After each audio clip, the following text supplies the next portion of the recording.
Your basic home brew setup.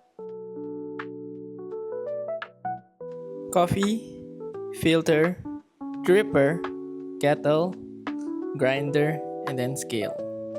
First, fresh coffee beans. Grind before brewing.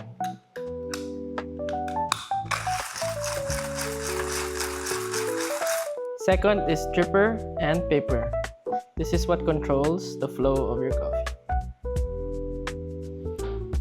Third is kettle. Pour your water.